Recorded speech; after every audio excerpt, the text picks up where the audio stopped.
इसमें पहला क्वेश्चन है, तू जिंदा है तो जिंदगी की जीत पे यकीन कर कविता में कवि क्या गुजरने की बात कर रहा है। यानी तू जिंदा है तो कविता में हमें कवि क्या गुजरने की बात कर रहा है, गीत संगीत, कष्ट और गम।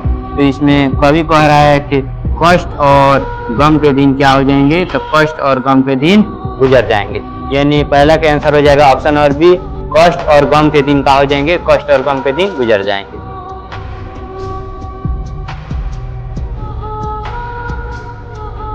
स्वराज्य का अर्थ क्या होता है, इन दूसरा क्वेश्चन है, ये 2019 का पूछा हुआ क्वेश्चन है बोर्ड के एग्जाम का, कि स्वराज्य का अर्थ क्या होता है। तो स्वराज्य का अर्थ होता है अपना राज्य।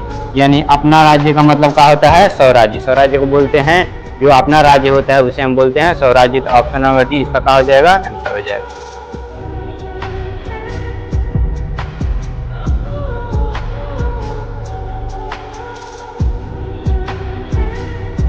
तीसरा क्वेश्चन है, तू जिंदा है तो कविता से कवि हमें क्या संदेश दे रहा है। यानी जो पहला चैप्टर कविता है उसमें कवि हमें क्या संदेश दे रहा है, तो कठिनाइयों को भूलकर हम क्या करेंगे, लक्ष्य की प्राप्ति करेंगे।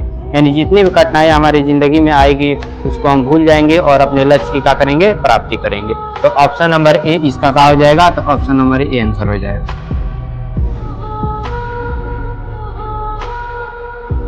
तू जिंदा है तो कविता में जीवन के किस पक्ष का वर्णन किया गया है।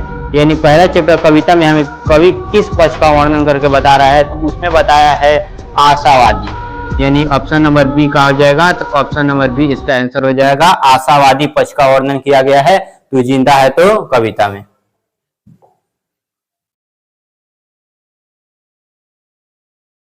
चमन का अर्थ क्या होता है। यानी अगला क्वेश्चन है, चमन का अर्थ क्या माना जाता है, चमन का अर्थ क्या होता है। तो चमन का अर्थ होता है फुलवारी। ऑप्शन नंबर डी इसका क्या हो जाएगा, आंसर हो जाएगा। चमन का अर्थ होता है फुलवारी।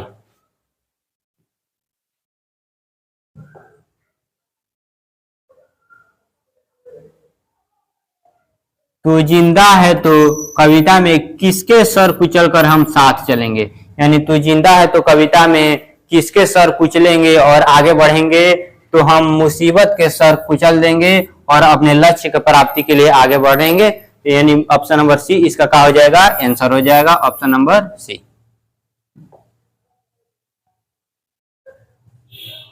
अगला क्वेश्चन है, कवि मनुष्य को कैसा जीवन जीने की सुझाव दे रहा है। यानी तू जिंदा है तो कविता में कवि मनुष्य को कैसा जीवन जीने की सुझाव दे रहा है, तो उसमें कह रहा है गहरे जीवन राग उत्साह।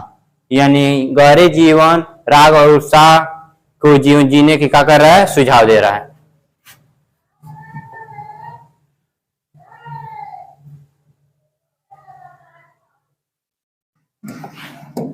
तो जिंदा है तो जिंदगी की जीत पर यकीन कर, इसके फिल एंड ब्लैंक्स में कहा आएगा, यानी इसके डॉट डॉट या खाली स्थान में क्या भरेंगे, तो इसमें है तो जिंदा है तो जिंदगी की जीत पर यकीन कर, तो ऑप्शन नंबर बी का हो जाएगा, आंसर हो जाएगा। यानी इसमें खाली स्थान भरना है।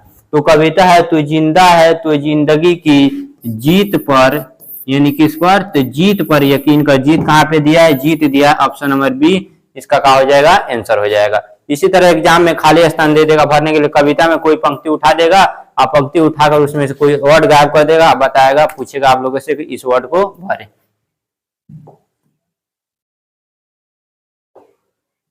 हमारा कारवा को किसका इंतजार है।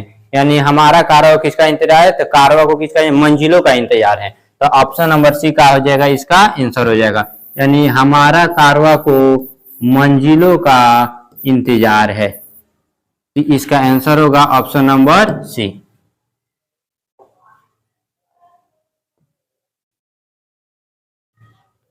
कैसा व्यक्ति जिंदा माना जाता है। यानी किस प्रकार का व्यक्ति समाज में या इस दुनिया में जिंदा माना जाता है।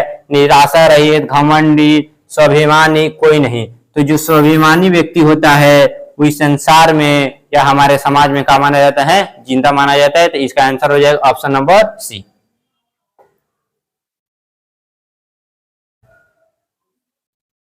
तू जिंदा है तो शीर्षक पाठ की कौन सी विधा है।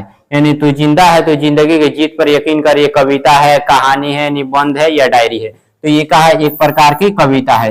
क्योंकि हम लोग कहाँ पढ़ रहे हैं, पहला चैप्टर का ही का दिया है, तो एक कविता दिया है, तो ये ऑप्शन नंबर ए इसका क्या हो जाएगा, आंसर हो जाएगा। डायरी कौन है, तो डायरी है दीदी की डायरी, वो कौन सी विधा है, तो ये डायरी है।